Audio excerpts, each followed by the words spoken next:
Welcome back to the VGI module. In this video, we're going to cover two of our learning objectives: understanding the socio-technical systems behind VGI and being able to evaluate the pros and cons of using VGI for a given problem context. What we're going to do through the video is walk through a series of pros and cons, and I'll explain the socio-technical mechanisms behind many of the pros and the cons. But first, what on earth am I talking about when I use this term socio-technical? Unfortunately, this isn't going to be a lecture about the Borg or Terminator, although I'm happy to discuss these topics with you all in the discussion forum. I'm a fan of both of these movies. Instead, within computer science, the term socio-technical is often used to refer to computing systems in which there are two mutually dependent and equally important components. The first component is people interacting with each other, and the second component is technology mediating or supporting that interaction. Many of the hottest websites and apps these days, like Facebook and Twitter, are indeed socio-technical systems. So for instance, Facebook has hundreds of really smart computer scientists working on cool algorithms that surface the most interesting content in our news feeds and help us easily search our friends' content. But without people signing up and actually interacting with each other on Facebook, Facebook would basically be worthless. It is a socio-technical system. Most platforms on which people create VGI are indeed, like Facebook, like Twitter, socio-technical systems. This is the case for VGI peer production VGI, like Wikipedia and OpenStreetMap, and for social media VGI like Twitter and Flickr. And speaking of which, let's talk about the first major pro of VGI, and that is that VGI occurs at a truly massive scale. Many VGI datasets can really justifiably be called big data. So for instance, as of earlier this year, OpenStreetMap had over 3.8 billion GPS points. Foursquare had over 5 billion check-ins. Twitter has over 1 million geotagged tweets a day, and Flickr just released a dataset of 49 million geotagged Flickr photos. Now, comparing VGI to traditional data sources is easiest with Wikipedia. Now, if printed, the English Wikipedia would fill about 2,000 volumes of Encyclopedia Britannica, which in its final printed version had only 32 volumes. And since about 20% of the English Wikipedia is explicitly geotagged, 20% of English Wikipedia articles have these latitude and longitude coordinates, this means that the English Wikipedia has far more geotagged content than the Encyclopedia Britannica has content overall. Now, clearly, one major benefit of VGI is scale, and examining this benefit from a socio-technical perspective, two themes emerge. One is technical, and one is social. Now, from a technical perspective, the massive scale of VGI is enabled first and foremost by the democratization of the means of geographic information production and dissemination, and this roughly corresponds to the enabling technologies we discussed in the first video in this module, primarily the fact that many people now have advanced GPS devices in their pockets and can easily publish geotagged information that can be read by the entire world. Now, at the same time, there is indeed a strong social component. Namely, people actually have to use a specific VGI platform for there to be a lot of VGI from that platform. And there are many examples of VGI platforms that this didn't occur for, right? That these VGI platforms never took off. So for example, there's this Wikipedia-like site, or a wiki, which is dedicated exclusively to New York topics and has only received 3 edits in the past 30 days and has only 175 pages overall. Now, in fact, although there are important exceptions, like for instance the Star Wars wiki called Wikipedia, which is a great name, most wikis on the popular wiki hosting platform Wikia are largely failures. This is true even though they are based on roughly the same wiki software as Wikipedia. So in other words, they have nearly identical technology, but they have a hugely different outcome. This is the power of social in the success of a VGI system. Now, the growing graveyard here of failed and mostly failed social network companies provide analogies on the social media VGI side of things. Many of these sites would be providers of large data sets of geotagged content if they still were prominent today. Now, similar to the situation with the New York Wiki and Wikipedia, these websites had many of the same technological features as successful competitors like Facebook, but people just stopped interacting on these platforms. While the technological differences probably played at least some small role in these sites' decline, there was certainly a social factor as well. Now, understanding the success and the failure of online communities, including those that produce social media and peer production VGI, this is a major topic of study in the social computing research community, which is my other main research area besides spatial computing. Now, a great resource on online communities written for a general audience is Building Successful Online Communities, a book project led by two social computing all-stars, Dr. Bob Kraut and Dr. Paul Resnick. Now, in this book, Dr. Resnick and Kraut and their colleagues write that the famous line from the movie Field of Dreams, "If you build it, they will come," does not at all apply for online communities. Instead, they write that a new online community, say for instance a social network that supports geotagging, needs to overcome three important challenges. The first of these challenges is carving out a useful niche, or making sure that what your community is going to do is unique and valuable. So for instance, back in the year 2000, there was no free online encyclopedia, so Wikipedia was created. It had a unique and valuable niche. The second challenge is, in the words of Dr. Kraut and Dr. Resnick, defending your niche in the ecology of competing communities and alternative ways that potential members can spend their time. And finally, the last challenge, and this is a really big one, is making sure you can get a critical mass of users. Any community that fails to address these challenges will likely not succeed, and there are many examples of this occurring, for instance, the New York Wiki on Wikia, Friendster, and MySpace. So what are the implications of this research into the social side of online communities for VGI datasets? Well, it means that there are a number of very large-scale VGI datasets. These were the successful communities. And there are lots and lots and lots of very, very small VGI datasets. These are the failed communities. And as a consumer of VGI, this probably won't be a big problem for you. You can simply take advantage of the really unprecedented amount of geographically referenced content from prolific VGI data sources like Wikipedia and Twitter. However, if you work in spatial computing long enough, you might find that you want to gather a large amount of data about some topic you can't study with existing VGI datasets. What the research of Dr. Kraut and Dr. Resnick and their many colleagues tells us is that trying to develop your own special VGI community to gather this data must be done with great care and preparation, and unfortunately is unlikely to succeed without extensive effort and the alignment of forces that may be out of your control. So basically, you'll need a little bit of good luck. So to learn how to increase your chances of success, there are a number of strategies one can employ, but those are best left for a social computing course rather than a spatial computing course. For those of you who are interested, you can check out Dr. Resnick and Dr. Kraut's book. So let's add a quick qualifier here to our large-scale pro, and that is that it's only large when the community succeeds, and this is only occurs in special cases. These special cases are very important, like Twitter and Wikipedia, but they're actually, if you look at the whole ecology of VGI communities, they're actually quite rare. Okay, let's move on to our second pro here, and that is accessibility. VGI tends to be quite accessible to researchers and developers, and this is a pretty awesome advantage of VGI. So for instance, both major sources of peer production VGI, OpenStreetMap and Wikipedia, allow anyone to download full database dumps of their data, and both datasets have licenses that permit a wide range of uses.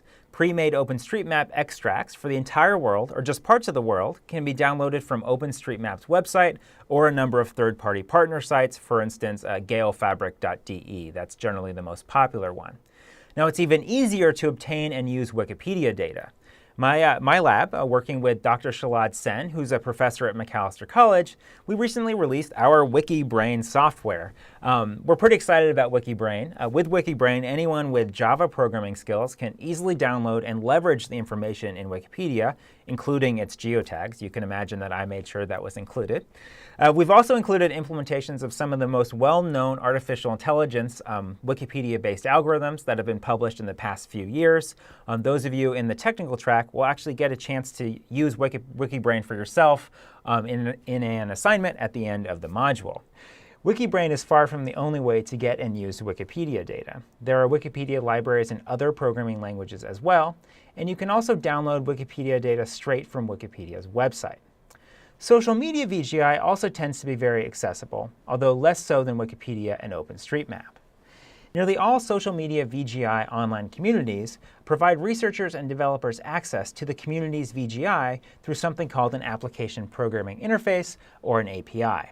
Now, broadly speaking, in this context, APIs allow any programmer to build a system that can interact with another system, in this case a website that has VGI data.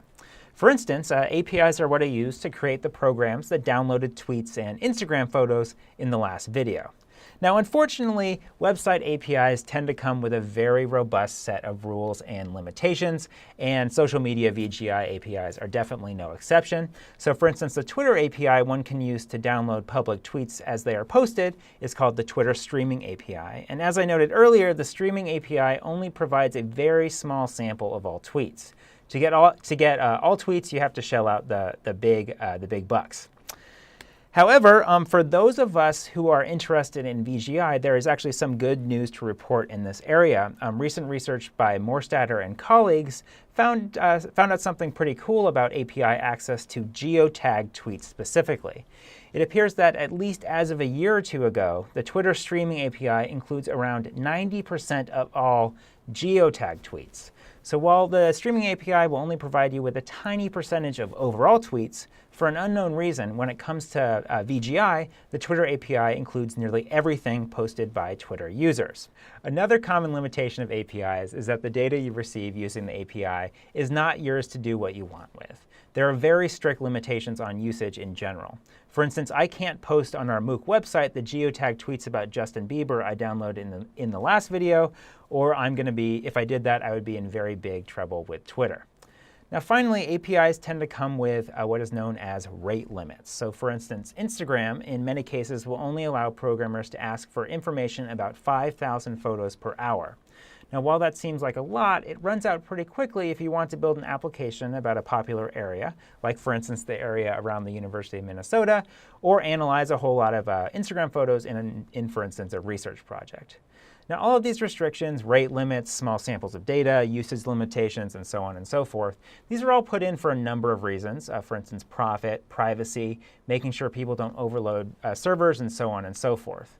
The important thing to remember, though, is that while you can access nearly all types of social media VGI, access is going to be restricted in some way. OK, let's move on to the final VGI advantage I'm going to be talking about today. And this is the fact that VGI is an unprecedented source of spatial information. Now, to understand this advantage, it's important to first understand the concepts of space and place and their relationship. Now, to people who are not in spatial computing and related fields like geography, these terms mean roughly the same thing.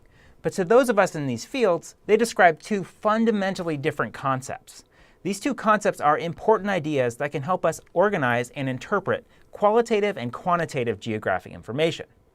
Space and place have been researched and discussed over again and over again and analyzed and so on and so forth for decades, and it's really quite difficult to summarize these concepts in just a few short moments.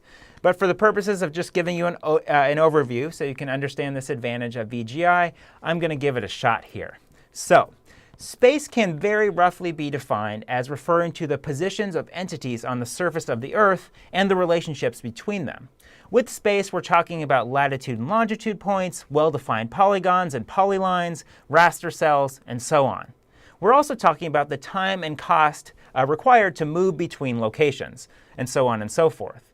Now, one good way to think about space is to think about the types of data and operations supported by traditional geographic information systems. So here we're talking about spatial queries, network analyses, formal representations of geometries, and so on and so forth. These are all spatial in nature. So in other words, in all of Dr. Schecker's lectures, you were basically dealing with geographic information largely from a spatial perspective. Now, place, on the other hand, is, in the words of the highly influential place scholar Yi-Fu Tuan, humanized space. Now, very roughly speaking, you can think of a place as your personal and emotional connections to a given space.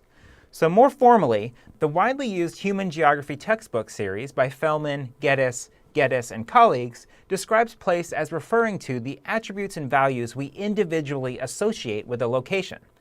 Although our sense of place is individual, there can be broad similarities with many other people, something that should be clear in a little bit here. Now, space and place are complex concepts and can really seem somewhat amorphous, especially to those of us with a technical background.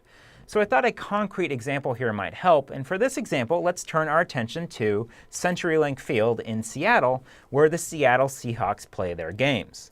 The Seattle Seahawks are an American football team that is the hated rival of the finest American football team in the entire world, the team with the best looking and the smartest fans, the San Francisco 49ers. Now, the 49ers just happen to be my home team and the team I've grown up cheering for now, I guess, for the past 31 years.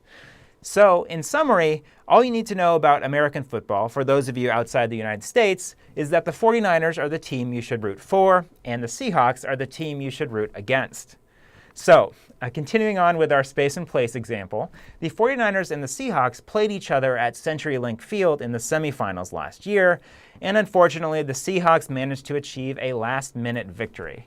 Now, fortunately, while this was a terrible day in the lives of the entire Hecht family, this event is a wonderful teaching moment for the concepts of space and place. Now, in this case, the space under consideration is the well-defined polygonal outline of CenturyLink Field.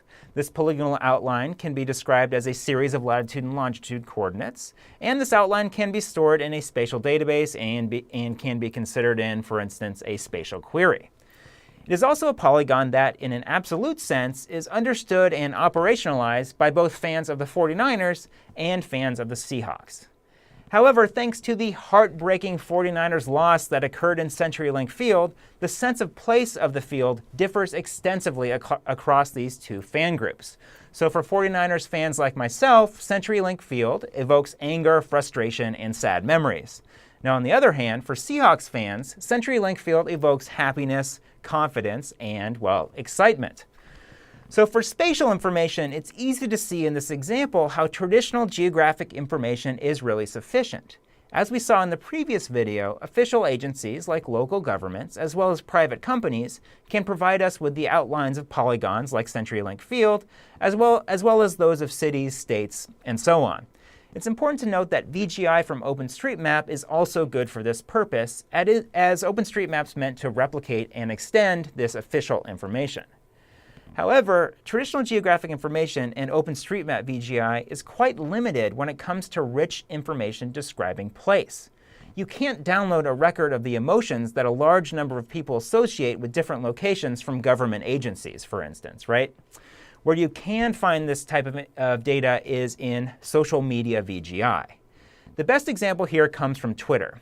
Using Twitter's public API, it would have been relatively straightforward for any researcher or developer, that includes those of you in the technical track, to download a large number of tweets coming from CenturyLink Field or about the semifinals game in general, and then you could examine them for their emotional content. So in fact, using a series of algorithms called sentiment analysis algorithms, it's actually possible to do this type of study or this type of work in an automated fashion.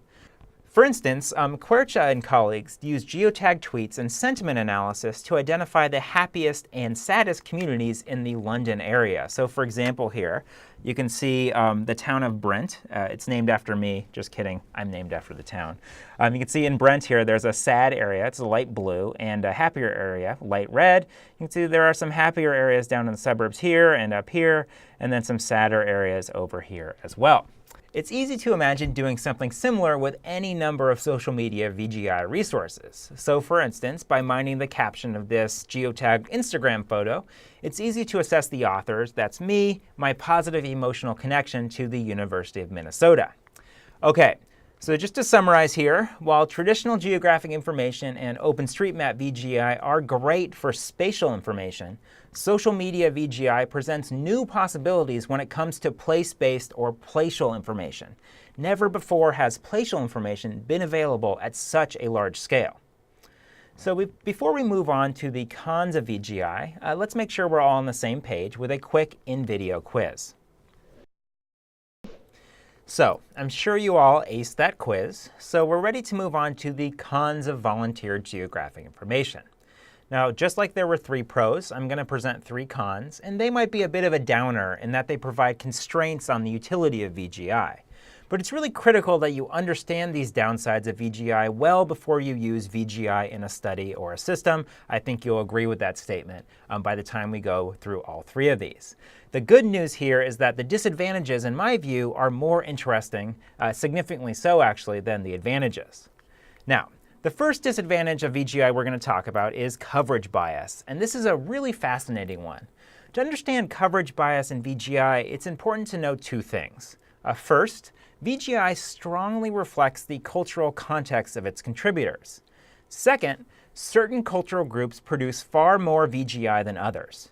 Now, if we put these together, it's easy to see that VGI tends to be focused more on certain cultural groups than on other cultural groups. A straightforward and a very fun set of examples comes from Wikipedia. So at this point in the module, all of you should be familiar with the English Wikipedia, even if you've been lying under a rock for the past 10 years and just decided to come out just to take this MOOC. However, many folks are much less familiar with the dozens and dozens and dozens of other language editions in which Wikipedia exists. I just checked the other day and there were 287 in total, 286 that had at least one article. Now, a couple of years ago, my colleagues and I did the first large-scale comparisons of how encyclopedic knowledge is represented across many of these language editions. We found that each language edition describes the world very differently. So for example, let's look at the concepts that have an article in each language edition that we looked at. So for instance, the concept of chocolate, as you might imagine, had an article in all 25 language editions that we examined in this particular study. So for instance, here's the English article, chocolate. Here's the Spanish article, chocolate. Here's the Chinese article. I'm told this is pronounced chocoli. Here is the Russian article. I'm not going to try to pronounce that one. Here is the German article, Schokolade, and so on and so forth. However, we actually found that the commonness of chocolate across all of these language editions was actually very rare. In fact, most concepts looked like this. It's a concept that we call, or type of concept, excuse me, that we call single language concepts. And on this chart here, on the x-axis, you can see the number of languages in which a concept appeared. And on the y-axis, you can see the number of concepts that appeared in that number of languages. And it's pretty easy to see that the vast majority of concepts appear in only a single language. So in other words, it's a concept that's only described by an article in one language edition, or one of the 25 language editions that we looked at. And if we look all the way over here, here we're talking about concepts that appear in all 25 language editions that we looked at. We're talking about a very small percentage of concepts, so only 0.17%. Chocolate happens to be one of these, but there aren't very many others. Every language edition that we looked at had a ton of single language concepts. So for instance, here in the English Wikipedia, the article on Hillbilly Jedi describes a concept that is only described in the English Wikipedia. You can't find an article on Hillbilly Jedi anywhere else. Hillbilly Jedi is the latest album by the country music duo, the American country music duo, Big and Rich. Has a wonderful album title, but despite that, there are not articles on Hillbilly Jedi in any other language edition. Moving over to the Spanish Wikipedia, we can see that the Festival Internacional Chihuahua, this is roughly speaking for those of you in the United States, the state fair of the state of Chihuahua in Mexico. The Festival Internacional Chihuahua had only an article in the Spanish Wikipedia. Here's Dieter Mietz. He's a soccer player from the 1970s from Germany. He only had an article in the German Wikipedia. Here's Dieter Gross, a German politician. He also only had an article in the German Wikipedia. Here's Dieter Klump. Dieter Klump is a German business executive, also only has an article in the German Wikipedia. And in fact, we looked into it, and there were 762 more Dieters that only had articles in the German Wikipedia. Up until now, we've looked at entire language editions.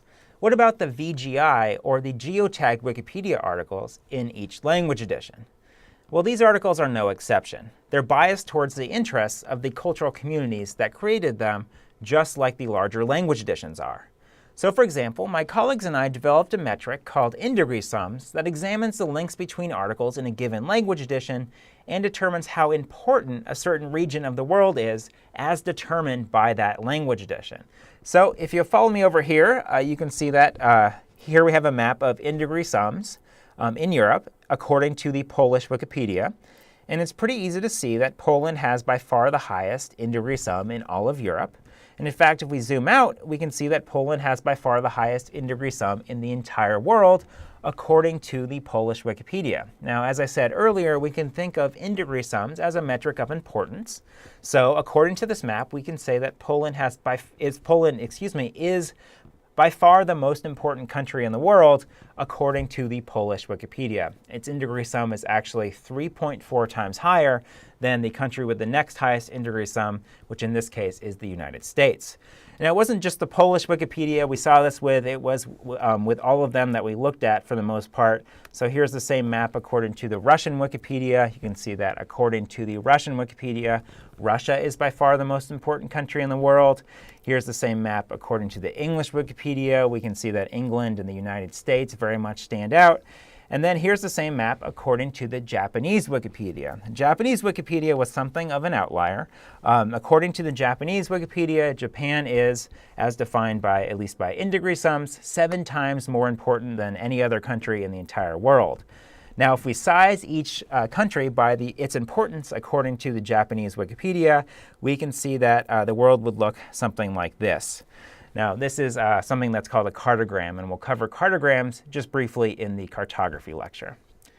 We can also look at in-degree sums at the first-order administrative district level. So here I'm talking about states and provinces and so on and so forth. Now, here's in-degree sums in the English Wikipedia in North America.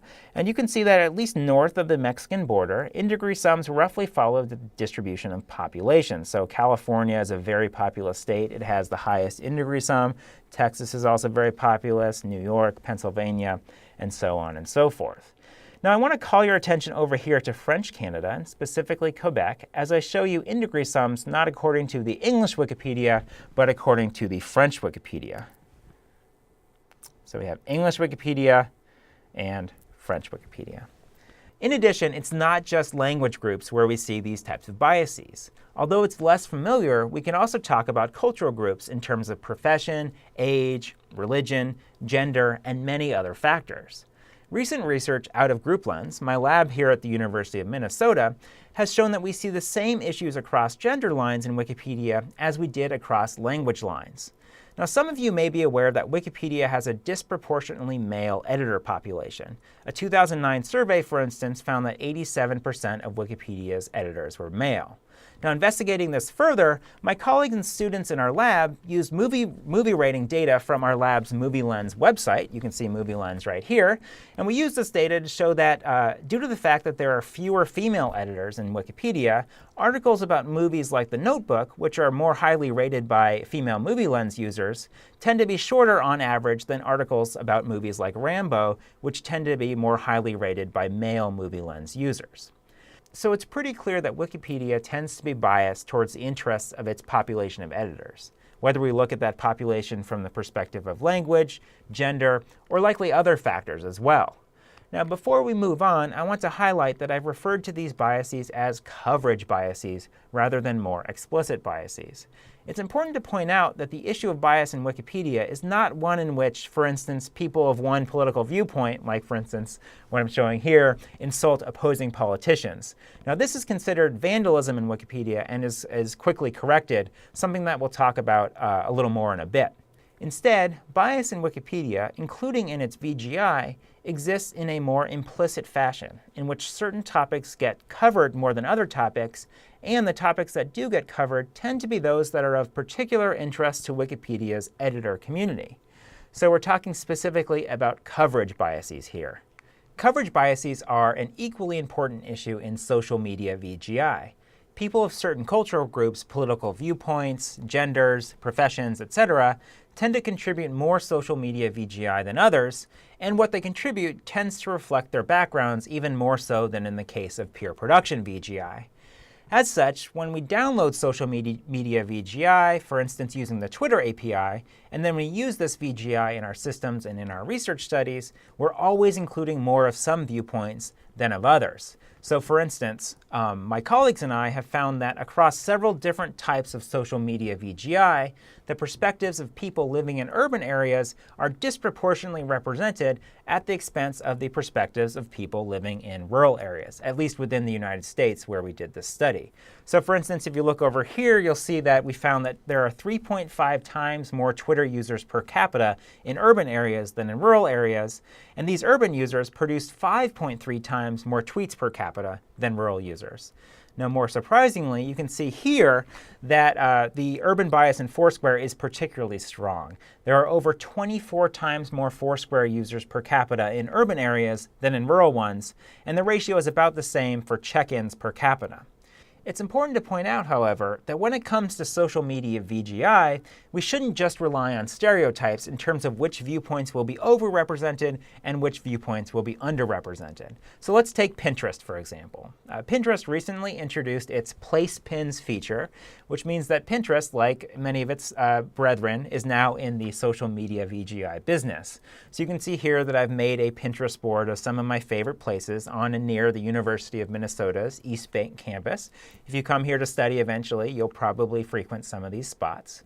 Now, as it turns out, not many people like me are active on Pinterest, and specifically, Pinterest, unlike Wikipedia, is predominantly dominated by female perspectives. And as a result, recent research has shown that about 80% of Pinterest's user base is female, and the percentage of active pinners is likely higher. So, as we might expect, topics that men pin more than women tend to be underrepresented. Along the same lines, research taking a number of different approaches has shown that African American perspectives are likely overrepresented on Twitter. So for instance, the Pew Internet and American Life project found that while 16% of Americans who identify as white use Twitter, 22% of Americans who identify as African American do so. Now, as a quick side note, the Pew Internet and American Life project is a wonderful resource for understanding the role the internet plays in the lives of folks who live in the United States. I highly recommend that you check their website out. Okay, so we've seen that there are large coverage biases in both peer production and social media VGI. What does this mean for those of us who want to engage in VGI-based projects? Well, and this is quite important, it means we have to be very careful. In particular, we can't assume that VGI presents an objective or complete description of areas of interest. Instead, we must acknowledge and account for the fact that VGI will present a view of the world that is biased towards the perspectives of the people who contribute it. And these people are likely far from a representative sample of the stakeholders of an area of interest. Moving on here, our second VGI disadvantage is one that is quite related to the first one, and that is that not all voices are equal in VGI, or in other words, people contribute to VGI at very, very different rates. Now, this disadvantage is directly connected to a very common socio-technical phenomenon that exists in online communities, specifically long-tail contribution patterns. In a long-tail contribution pattern, a small percentage of users contribute a ton, and most users contribute much less, right? So in this graph here, we have the number of contributions on the x-axis and the number of contributors on the y-axis, and this graph is roughly representative of many contribution patterns you'll see from online communities. So over here, we have a small number of users, right, who submit and contribute a lot of information, and a much larger number of users who contribute much less information. Now, these users over here, the users that contribute a ton of information, these are often called power editors or power users.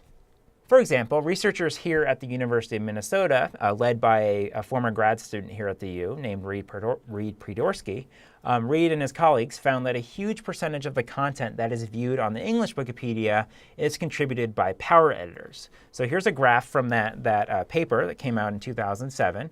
This line here shows that, at least as of 2006, the 10% of English Wikipedia editors with the most edits contributed around 86% of the words people actually viewed on the English Wikipedia. And this bottom line is even more incredible. It tells us that the top 0.1% of editors alone, just these editors, contributed over 40% of the words that people viewed in the English Wikipedia. Now, Dr. Mookie Hackley, a prominent professor of geography at the University College London, is one of my favorite researchers and contributors on long-tail contribution patterns in VGI. He has a wonderful presentation about the dominance of power editors on OpenStreetMap, and here's a slide from that presentation. Now, on the y-axis here, you can see the percentage of the contributions in the United Kingdom to OpenStreetMap, and on the x-axis, you can see a bunch of different usernames, right? So down here, you can see the usernames. Now, what this graph tells us is that just these users, explicitly listed here by name, are responsible for over 80% of the contributions to OpenStreetMap in the United Kingdom in the year 2008.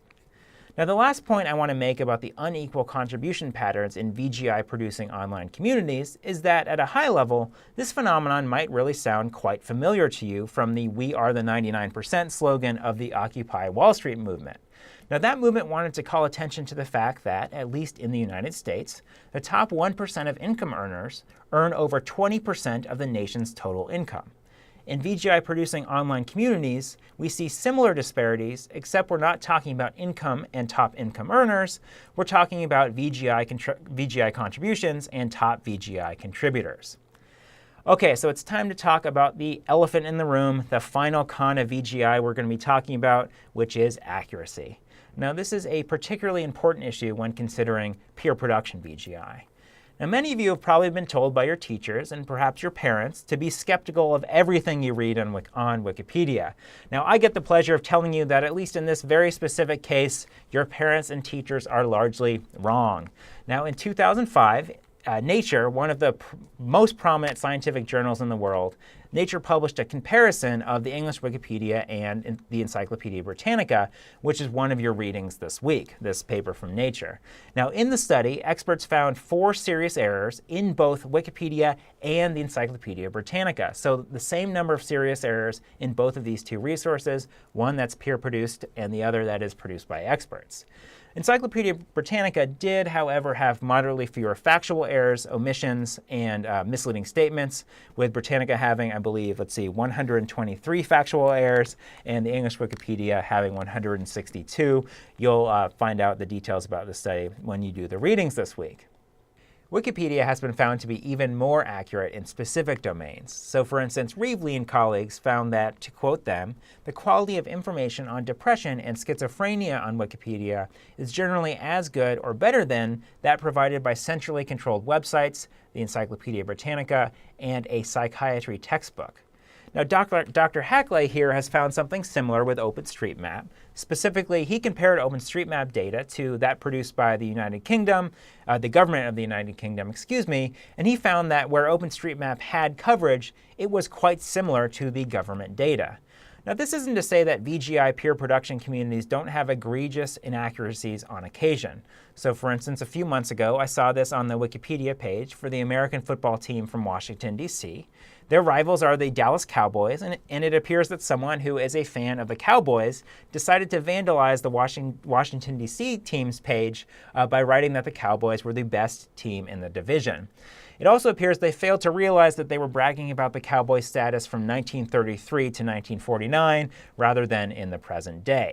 However, I checked a little while later and found that this vandalism had been fixed. Now, this is a very typical story when it comes to Wikipedia vandalism. It appears, but it's fixed quickly.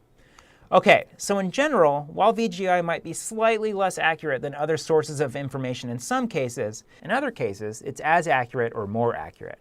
So for most projects, VGI will probably be good enough from an accuracy standpoint.